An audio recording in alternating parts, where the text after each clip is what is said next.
त्याला चांगला झाडलेला आहे. नाशिवंत देता कचकतोशी, म्हणजे नाशिवंत द्यायला अजून तू पूर्णपणे तयार झाला नाही, काहीतरी हातचा राखून ठेवला आहे. मीचं द्वैत तुझ्याकडे अजूनही सध्या शिल्लकच आहे तो. म्हणून तो म्हणतो की नाशिवंत तुला द्यायसाठी तू दिलं आहे म्हणतो, पण दिलं नाही पूर्णतः. फटरे पडत मूर्खा, अरे मूर्ख आहे तू. म्हणजे चल मूर्खा दूर, तुला अजून अज्ञान गेलं नाही, तुझा अज्ञान अजूनही कायम आहे. आणि अज्ञानाच्या पोटीच तू हा भ्रम जो निर्माण केला आहे, मी तुझा द्वैताचा भ्रम निर्माण केला आहे, अज्ञान दाखवत आहे तुझा. त्यामुळे तो मूर्खा, तुला ज्ञान प्राप्त कर. म्हणजे तुला मी आणखी तू कसा एक आहे हे तुझा अद्वैत तुझ्या लक्षात येईल. तर शिष्य त्यानंतर परत सांगतो त्यांना की बाबा आता मी जे दिलं आहे म्हणताय, तुम्हाला सगळं काही मी दिलं आहे म्हटलं आहे, आता तुम्ही जरी त्यातलं द्वैत काही राखून ठेवलं आहे म्हणता, ते जरी द्वैत दिलं तर मग त्यानंतर शिल्लक काय राहतं. इथे शिष्य जरा शून्यवादाकडे वळलेला दिसतो की बाबा मी जर तुम्हाला सगळं काही दिलं तर मग शिल्लकच काय राहिलं, मग मला आत्मस्वरूप दिसेलच कसं. त्याचा भ्रम समर्थ दूर करतात येते की तू काय सर्व काही मला दिलं आहे, तर तिथे शून्य शिल्लक राहत नाही. तिथे काही धर्मामध्ये, काही शाखेमध्ये असं सांगितलं जातं की तुम्ही जर सगळं काही देवाला वाहिलं तर ते शून्य शिल्लक राहिलं, पण इथे शून्य शिल्लक राहत नाही आहे. आणि शून्यवादाला इथे परवा समर्थांनी आळा घातला आहे. ते म्हणतात आहे की तिथे शून्य शिल्लक नसून तिथे ब्रह्मतत्व शिल्लक राहते, आत्मतत्व शिल्लक राहते. हे लक्षात घ्या तुम्ही. म्हणजे जसा लाकूड हे अग्नीने जळतं, आणखी जेव्हा अग्नी लाकडाला पूर्णपणे जातो, त्या अग्नीसुद्धा त्यात विझून जातो, आणखी लाकूड पण त्यात पूर्णपणे भस्मसात होऊन जातं. मग त्या ठिकाणी राहतं काय? कोणी म्हणतं की शून्य शिल्लक राहतं. किंवा तुम्ही कापूर जळाला तर अग्नीमुळे कापूर पूर्णपणे जळाला, शिल्लक काय राहिलं? लोक म्हणे काही शिल्लक राहिलं नाही, ते शून्य शिल्लक राहिलं. तिथे शून्य शिल्लक राहत नाही आहे. तिथे आत्मतत्व शिल्लक असते, कारण की आत्मतत्वाने हे सर्व ब्रह्मांड व्यापलेलं आहे आणि आत्मतत्व अणुरणित भरगच्चपणे भरून आहे. म्हणून तिथे शून्य शिल्लक राहते. हा चुकीचा निर्णय होतो. आणि त्या ठिकाणी तुम्ही असं धरायला पाहिजे की आत्मतत्वच तिथे शिल्लक असतं. येथे शून्याचा निराश झाला, आत्मा सदोदित संचला पाहो जाता साधकाला ठावाची नाही. म्हणजे इथे शून्याचा निराश झाला, म्हणजे इथे शून्य पण नाही, तिथे आत्मा सदोदित संचला पाहो जाता साधकाला ठावाची नाही. म्हणजे साधकाला हे समजत नाही, पण तिथे आत्मस्वरूप हे शिल्लक राहते. हे त्यांनी लक्षात घ्यायला पाहिजे. इथे भिन्न आणखी अभिन्नाचा जे भिन्न किंवा भेदानी आपण जी दृष्टी पाहतो, इथे भिन्न आणखी भेदाचा त्यांनी थोडासा फरक स्पष्ट केला आहे. अभिन्न दाता तोची मान्य, साधक साध्य होता धन्य. अभिन्न दाता तोची मान्य, म्हणजे जो दाता अभिन्न ज्ञाता अभिन्न ज्ञाता तोची मान्य, साधक साध्य होता धन्य. वेगळेपणे वृत्तीछिन्न पावती प्राणी. म्हणजे तू वेगळेपणाने जर राहिला, गुरु आणखी शिष्यामध्ये अंतर समजला आणि भक्त आणखी भगवंतामध्ये अंतर समजला, तर तुझी ही वृत्तीशून्यता दिसून येईल. आणखी तुला साधक आणखी साध्य हे दोन्ही वेगवेगळे दिसतात असं वाटतं. तर ही तुझी भेदाची दृष्टी आहे तिथे. तर तिथे अभिन्नतेच्या दृष्टीने, एकत्वाच्या दृष्टीने, अभेदाच्या दृष्टीने जेव्हा तू पाहशील, तर तुला अद्वैतामध्ये तुला भक्त आणखी भगवंत एक झालेले दिसतील. वेगळेपणे म्हणजे साधक साध्य होता धन्य, वेगळेपणे वृत्तीशून्य पावती प्राणी. म्हणजे वृत्तीशून्य तिथे हा विचार न घेताना तिथे साधक हा साध्याशी एकरूप झाला, भक्त हा भगवंताशी एकरूप झाला, असा त्याचा तुम्ही अर्थ घ्या. त्याच्यामुळे तुम्ही भक्त आणखी भगवंत याच्यामुळे वेगळेपणा पाहू नका, भिन्नपणे पाहू नका, असं त्यांनी या ओळीमध्ये स्पष्ट केलं आहे. वेगळेपणे पाहो जाता मोक्ष न जोडे सर्वाता.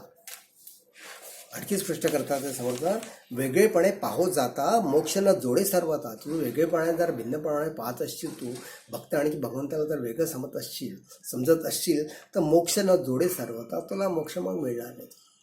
म्हणजे हे एकरूपतेचं साधन आहे. तुम्ही एकरूपता कशी साधता तुमच्या गुरुशी, हे तुम्ही लक्षात घ्या. आणि त्यासाठी तुम्हाला अभेदाची दृष्टी किंवा ज्ञानचक्षु हवा. त्या ज्ञानाद्वारेच तुम्ही अर्जुन आणखी श्रीकृष्ण वेगळे होते, पण म्हणतात की श्रीकृष्ण अर्जुन होता आणखी अर्जुन हा श्रीकृष्ण होता. म्हणजे दोन्ही ते विवेकाने एकरूप झाले होते. ते म्हणजे दिसण्याकरता अर्जुन वेगळा असला, आणखी श्रीकृष्ण जरी वेगळा असला, तर त्या गीतेमध्ये जे सांगतात त्यांचा अभिन्नपणा होता किंवा ते एकरूप झाले होते. ते ज्ञानाने विवेकाने एकरूप झाले होते, त्यांचे विचार एकरूप झाले असल्यामुळे अर्जुन हा कृष्ण झाला होता. आणि म्हणून म्हणतात की भक्त आणि भगवंतामध्ये असं द्वैत नको. वेगळेपणे पाहो जाता मोक्ष न जोडे सर्वथा. तुला मोक्षच मिळणार नाही. आत्मा दिसेना मती वरपडे होती. तुला आत्मतत्व जे एकत्वाचं जे आत्मतत्व आहे, जे सगळ्या सृष्टीमध्ये भरून आहे, ते एकत्वाची दृष्टी तुला प्राप्त होणार नाही. ते कसं निघोटपणे भरगच्चपणे सगळं ब्रह्मांडामध्ये एकच आत्मतत्व भरून आहे, याची तुला प्रचिती येणार नाही, याचा तुला अनुभव येणार नाही. तर त्या दृष्टीने तुम्ही त्या अभेदाच्या दृष्टीने अभिन्न होऊन किंवा एकरूप होऊन तुम्ही ते तत्व जाणा त्याला. पुढे आणखी याचा विस्तार करताना सांगता येते, जो पंचभूताचा दास तू या पंचभूती वास, भोगी नीच नवी सावकाश पुनरावृत्ती. भेदाच्या दृष्टीने होतं काय, तो पंचभूताचा दास होऊन बसलेला आहे. म्हणजे पंचभूत म्हणजे जी आपण ब्रह्मांड किंवा आपण जे दृश्य विश्व बघतो आहे, या दृश्य विश्वामध्ये जे तुम्हाला दृश्य वस्तू दिसतात आहे, तुमचे आप्तजन दिसतात आहे, जे तुम्हाला विषय आकर्षणाच्या ज्या वेगवेगळे भोग दिसतात आहे, या भोगामध्ये तुम्ही आसक्त झाल्यामुळे तुम्हाला ही भेदाची दृष्टी प्राप्त झाली आहे. गुणांमुळे तुम्ही भेद करतात आहे. आणि म्हणून म्हणतात आहे, जो पंचभूताचा दास तुवा पंचभूती वास, भोगी नीच नवी सावकास पुनरावृत्ती. म्हणजे दृश्य जगत ही माया आहे. दृश्य जगत ही माया आहे. त्रिगुणात्मक मायाने सर्व लोकांना वेड लावून भोगात आसक्त केलेले आहेत. आणि पृथ्वी तलावरचे भोग जर ते घेतले तुम्ही, त्या पृथ्वी तलावरचे भोग आपल्या सगळ्यांना माहीत आहे. द्रव्य म्हणजे पैसा, दारा म्हणजे स्त्री, जुगार, मद्य, मांसाहार, तुमचे स्वजन, तुमचं घर, शेतीवाडी, बंगला, कार, इस्टेट, सगळ्या हे जे तुमचे जे भोग आहे, या भोगामध्ये तुम्हाला हे भोग सगळे तुम्हाला हवेसे वाटतात. तुम्हाला ते सोडा वाटत नाही. तुम्हाला जर ते भोग प्राप्त झाले तर तुम्हाला वाटतं मी निरंतर या भोगाशी आपली विषयाशक्ती घेऊन एन्जॉय लाईफ टाईम असं म्हणतात ना, ते अशा पद्धतीचा तुमचा एक विचार होऊन बसतो की बा हे जन्मभर मला या सुखातच ठेवत द्यावा. पण हे भोग हे निरंतर चिरकाल नसल्यामुळे ते त्यांची नाशिवंत आहे ते भोग हे सगळे. पण नाशिवंत असल्यामुळे त्यांना ते टाकव असल्यामुळे त्यांना तुम्ही टाकून द्यायला पाहिजे, जे तुम्ही टाकत नाही. आपण म्हणून म्हणतात की हे जे भोग आहे पृथ्वी तलावरचे, हे भोग हे माणसाला मिळाले नाही तर तो दुःखी होतो. हे भोग जर तुम्हाला मिळाले तर तुम्ही दुःखी होतो. आणि भोग जर मिळाले तर तुम्ही त्यात आसक्त होऊन तुम्हाला आणखी भोग त्याचा हव्यास लागतो की मला आणखी पाहिजे. आणखी विषयाची वासना तुम्हाला जडत जाते. तर अशा पद्धतीची वासना जी आहे ही तुम्हाला पुनरावृत्तीमध्ये घेऊन जाते.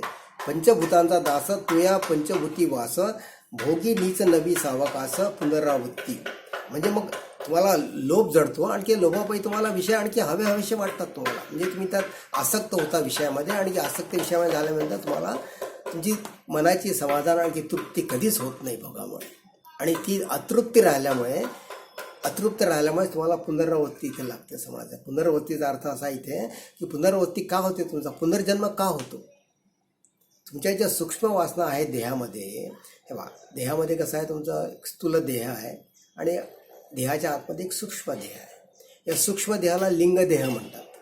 या लिंग देहामध्ये कुठले घटक आहे, मन, बुद्धी, चित्त, अहंकार हे तुमचे सूक्ष्म घटक आहेत.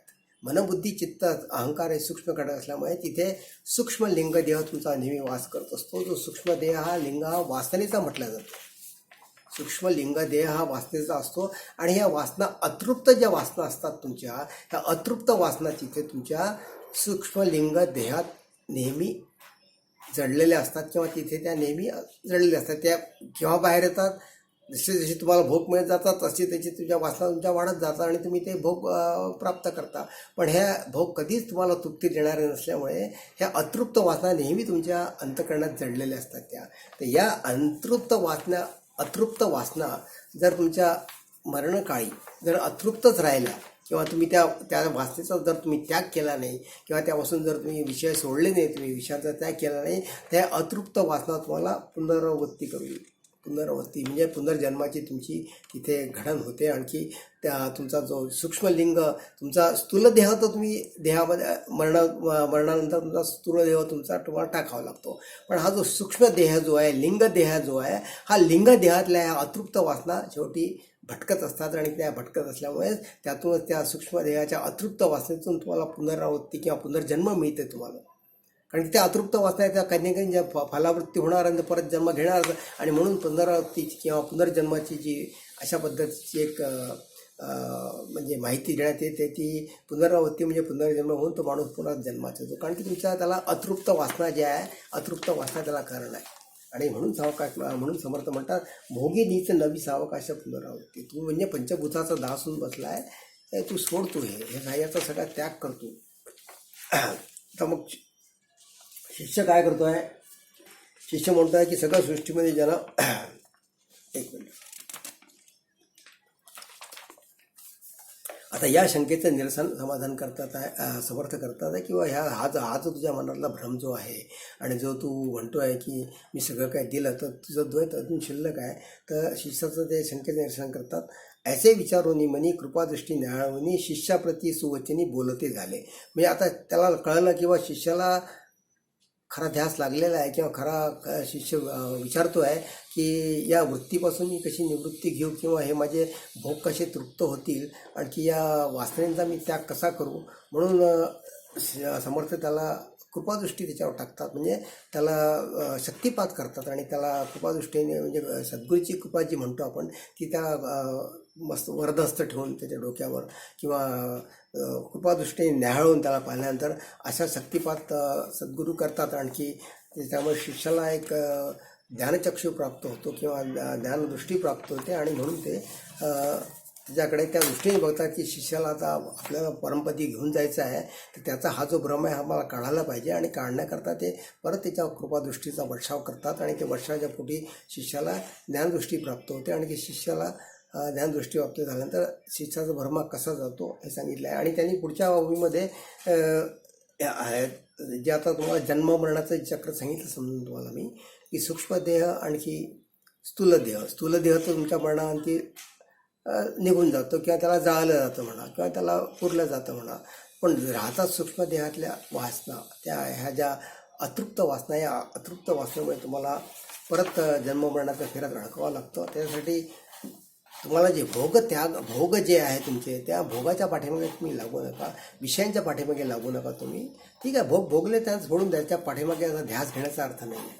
आणि म्हणून ते म्हणतात संगत तप्ता सुखी भव, हा जो उपदेश दिला होता जनकाने शुकमुनींना आपण बघितला आहे. संगत वक्ता सुखी भव म्हणजे तुझा जो संघ जो आहे त्या सगळ्या संघाचा तू त्याग कर किंवा निसंगातीत, जे समर्थांनी आपल्या समासामध्ये सांगा निसंगातीत होतो.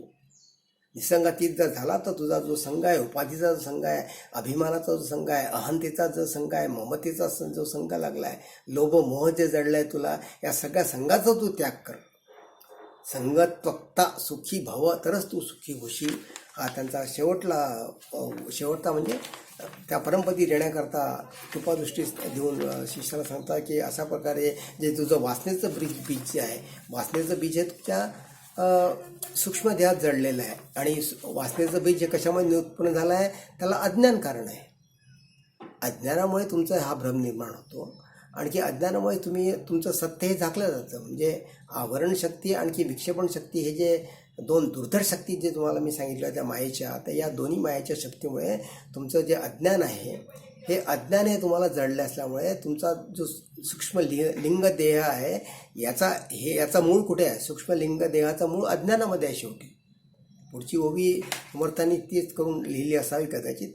मूळ माया स्थूळ देहाचे लिंग देह वासनात्मकाचे, मूळ माया स्थूळ देहाचे लिंग देह वासनात्मकाचे, राहणे तया लिंग देहाचे अज्ञान डोही. म्हणजे अज्ञानाच्या डोहात किंवा अज्ञान जे तुम्हाला जडलं आहे, अज्ञानाच्या डोहातच तुमचं हे लिंग वासना सूक्ष्मदेह, तिथून अविद्या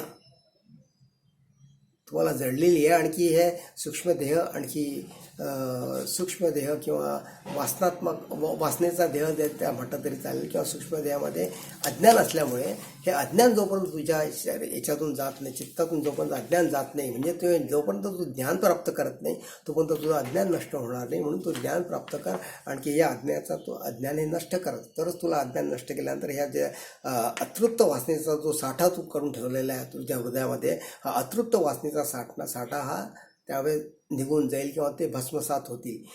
या जन्मजन्मीच्या वासना असतात हे आपण विसरू नये. म्हणजे हे आपल्याला असं वाटतं की या जन्मातच, सध्याच्या जन्मातच आपल्या वासना साठल्या आहे का? नाही, त्या अशा अनेक जन्मापासून वासना साठल्या असतात ते, आणि त्यातून आपला नेहमी पुनर्जन्म होत असतो. आणखी योनी जी तुम्हाला प्राप्त होते, तुमच्या कर्मानुसार तुमची योनी प्राप्त होते. पण अशा योनीमध्ये सुद्धा तुमच्या ज्या वासना जडलेल्या असतात, साठलेल्या असतात, या साठलेल्या वासनेचा जोपर्यंत त्याग होत नाही तोपर्यंत तुम्हाला पुनर्जन्माचा फेरा काही सुटत नाही. तर आत्मज्ञान प्राप्त करा, आणखी हे अज्ञान नष्ट करा. आणि अज्ञान जर नष्ट झालं तुमचं, तर अज्ञान नष्ट झाल्यानंतर तुम्हाला तुमचा तुम्ही मोक्षप्राप्ती करता, तुम्ही तिथे जाल आणि मोक्षप्राप्ती तुम्हाला मिळेल. त्या परमपदावर तुम्ही पोचाल. कारण देह अज्ञान, ज्ञान तो जो आत्मा जाणं. कारण देह अज्ञान म्हणजे 4 अवस्था सांगितल्या आपल्या देहाच्या. कुठल्या? स्थूळ अवस्था म्हणजे आपलं स्थूल शरीर, सूक्ष्म अवस्था, सूक्ष्म देह म्हणजे तुमचा सूक्ष्म देह वासनाचा, जिथे मन, बुद्धी, चित्त, अहंकार हे 4 घटक पडतात तिथे वासना, सूक्ष्म देह. तिसरी तुमची अवस्था आहे सुषुप्ती किंवा कारणाची व्यवस्था, कारण देहाची अवस्था. कारण देह म्हणजे हा अज्ञानाचा देह म्हटला जातो. अज्ञानाचा देह म्हणजेच अविद्या आहे ती, तो कारण देह आहे. आणि त्याच्यानंतर चौथी अवस्था आहे तुरीय अवस्था किंवा महाकारण देहाची अवस्था. महाकारण देहच म्हणजे ज्ञानाची अवस्था. तुरीय अवस्थेत तुम्हाला ज्ञान प्राप्त होतं. आणखी अज्ञानातून तुम्ही ज्ञानाकडे वळता. म्हणजे अज्ञान जे म्हटलं आहे, अज्ञान हे बीज आहे त्याचं.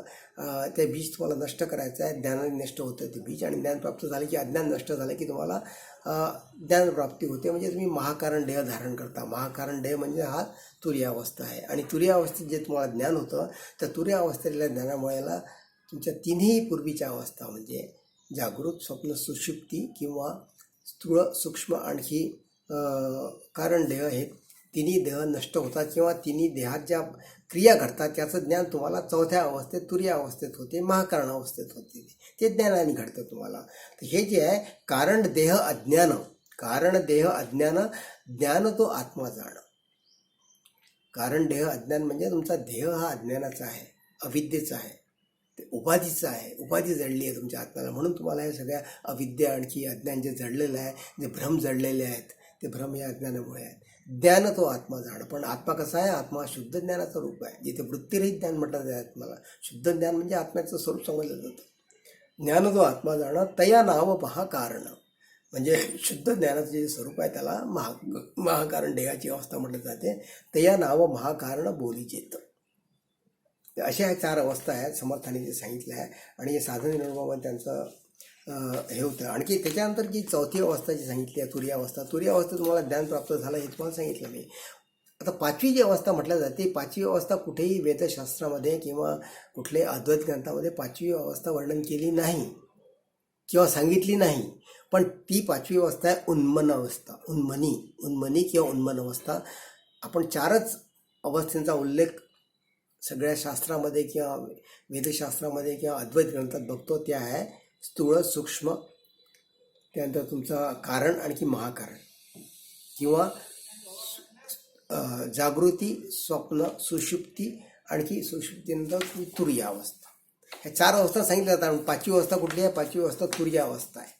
ही सगळ्या संतांनी सांगितली आहे 5वी अवस्था तुरीय. पण याचा उल्लेख तुम्हाला शास्त्रामध्ये नाही. पण उन्मनी म्हणजे काय? उन्मनी म्हणजे तुमचं मन हे एक उन्मन होऊन जातं. म्हणजे उन्मन होतं म्हणजे काय? तुमच्या मनात जे संकल्प विचार उठत जे असतात ते संकल्प विचार उठत नाही. तिथे म्हणजे कल्पना करता की यार मला हे करायचं, त्यानंतर ते करायचं, त्यानंतर ते करायचं आहे. काही काम नसलं तरी तुमचं मन अशा प्रकारचे विचार करत असतं. म्हणजे समुद्रावर जसे तरंग उठतात तशा पद्धतीचे जे मनात विचाराचे जे तरंग उठतात, ते विचाराचे तरंग म्हणजे संकल्प विकल्प आहेत. आणि हे संकल्प विकल्प जेव्हा तुमचे बंद होतात, जेव्हा मन तुमचं उन्मन होतं, तेव्हा संकल्प विकल्प उठत नाही. संकल्प विकल्प करणं मन हे सोडून देतं. संकल्प विकल्प करणं हे मन सोडून देतं. अशी ती उन्मन अवस्था जी तुम्हाला सांगते, ती उन्मन अवस्था उन्मन अवस्था अशी म्हटल्या जाते का सांगितलं जाते. त्याचा संबंधीचा श्लोक आहे, ओवी आहे. जरी मनाचा थारा तुटला म्हणजे भवसिंधू आटला, प्राणी निश्चयार्थे सुटला पुनरावृत्तीपासून. हा महत्त्वाची ओवी आहे ही. जरी मनाचा थारा सुटला म्हणजे तुमचं मन उन्मन झालं. तुमचं थारा सुटला म्हणजे मनाचा आश्वास तुम्ही सोडला. म्हणजे मनाने संकल्प सोडून दिलं. तुमचं मनाचा थारा तुटला म्हणजे भवसिंधू आटला. म्हणजे तुमचा भवसिंधू आटला म्हणजे तुमचा संसार संपलाय का? आणि तुम्ही संकल्प विकल्प करणार मनच नाही तुमचं. आणि ते मन नसल्यामुळे तुमचा जो संसाराचा विस्तार जो बघता, माझे आप्तजन, माझं घर, माझं दार, माझी शेती, माझी इस्टेट, हे सगळं तुमचे विचार हे त्या ठिकाणी बाष्पळ होतात. ते आणखी त्या ठिकाणी ते विचार उत्पन्नच होत असल्यामुळे म्हणजे भवसिंधू आठवला म्हणजे संसारावर तुमचा आळा बसला, संसारापासून तुम्ही मुक्त झाले असा त्याचा अर्थ उन्मनी स्थितीमध्ये, जिथे मन तुमचं संकल्प करणं बंद करतं. प्राणी निश्चयार्थे सुटला पुनरावृत्तीपासून. म्हणजे या उन्मनी अवस्थेमध्ये साधक हा संकल्प विकार न करत असल्यामुळे न केल्यामुळे त्याचं मन हे कुठे स्थित असतं, त्याचं मन हे उन्मन स्थितीमध्ये आत्मचिंतनात त्याचं मन स्थिर झालं असतं, आत्मस्वरूपात त्याचं मन स्थिर झालं असतं आणि त्यामुळे तिथे त्याला वृत्तिरहित अवस्था म्हटलं जाते. उन्मन स्थितीमध्ये त्रिपुटी अवस्था नसते, तिथे गुणातीत अवस्था म्हटली जाते, भावातीत अवस्था म्हटली जाते किंवा वृत्तीरहित अवस्था म्हटली जाते. ती ही उन्मनी स्थिती आहे. आणि या उन्मनी स्थितीमध्ये संकल्प विकल्प नसल्यामुळे साधक हा सिद्ध पुरुष होतो आणि सिद्ध पुरुष हा नेहमी आत्मचिंतनात रमलेला असतो. त्यामुळे त्या ठिकाणी कुठलीही वृत्ती नसतात. तिथे साधकाचे चित्त निरंतर आत्मस्वरूपात रमल्यामुळे ते तेथे स्थिर होते. म्हणून त्यांनी म्हटलं आहे तेथे स्थिर झाल्यामुळे त्याच्या वासना वगैरे सगळ्या सूक्ष्म देहाचा जिथे त्याग झाला असतो, सूक्ष्म देह तिथे राहत नाही तिथे. आणि सूक्ष्म देह नसल्यामुळे तुमचं शरीर हे निर्वासन शरीर होतं आणि शरीर निर्वासन झाल्यामुळे स्वाभाविकच आहे तुम्हाला पुनर्जन्म कसं शक्य आहे मग त्या ठिकाणी. कारण की जन्म हा वासनेतून निर्माण झाला आहे. आपला जन्म हा वासनेतून निर्माण झाल्यामुळे पुनर्निर्माणाची प्रवृत्ती आपणच करत असतो. पण जेव्हा तुमचं मन निर्वासन होतं किंवा तुमच्या वासना संकल्प विकल्प बंद होतात, त्यामुळे स्वाभाविकच आहे की तुमचं मन निर्मन झाल्यामुळे उन्मन झाल्यामुळे तुमच्या ह्या संकल्प विकल्प नसल्यामुळे तुमचा सूक्ष्म देह हा निर्वासन झालेला आहे. निर्वासन झाला असल्यामुळे तुम्हाला सायुज्य मुक्ती मिळते किंवा तुम्हाला भवसागरापासून एक मुक्तता मिळते, पुनरावृत्तीपासून तुम्हाला मुक्तता मिळते. म्हणून त्यांनी शेवटली जो शब्द टाकला आहे, प्राणी निश्चयार्थे सुटला. प्राणी निश्चयार्थे सुटला पुनरावृत्तीपासून, म्हणजे पुनरावृत्ती म्हणजे पुनर्निर्माणापासून प्राणी निश्चयपणे सुटतो. हे समर्थ अगदी ठामपणे छाती ठोकून सांगतात, हे लक्षात घ्या तुम्ही. आणि हा त्यांचा बाणा होता समर्थांचा. कारण की ते त्यांनी ज्ञान स्वतः अनुभवलं होतं आणि ते ज्ञान अनुभव असल्यामुळे त्यांना ते त्या ठोक्यात त्या ठसक्यात ते सांगतात ते समर्थ समजून. हेची जाणीचे भक्तीचे बळ तेणे तुडे संसारमुळं निस्संग आणि निर्मळ आत्मा स्वयं. हेची जाणे भक्तीचे मुळं, म्हणजे भक्ती इथे कुठली आहे, शेवटी अभेद भक्ती सांगितली आहे समर्थांनी. अभेद भक्ती करा, भक्त भगवंताचा भेद तुम्ही काढून टाका, भक्तांनी भगवंताशी एकरूप व्हायला पाहिजे, तदाकार व्हायला पाहिजे, अशी अभेद भक्ती घ्या तुम्ही. भेद निरसन केल्यानंतर तुम्ही परमात्म्याशी भगवंताशी एकरूप व्हाल. जेणे तुटे संसारामुळं, म्हणजे संसारामुळं भवसागराचं मुळं तुमचं निर्वासन झाल्यामुळे तुटून जातं. निस्संग आणि निर्मळ आत्मा स्वयं. आत्मा कसा आहे, निस्संग आहे आणखी निर्मळ आहे. अशा आत्म्याचं तुम्हाला दर्शन होते, स्वरूपाची प्राप्ती होते तिथे, आणखी तुम्हाला ते स्वरूपाची प्रचिती येते.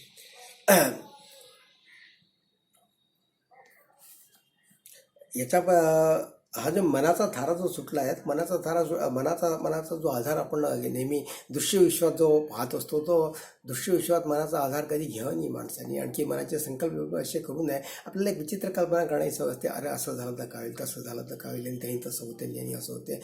काहीच गोष्टी घडलेल्या नसतात, पण तरी पण आपण मनाने असे विचार करून ते दृश्य जगत हे निर्माण करत असतो.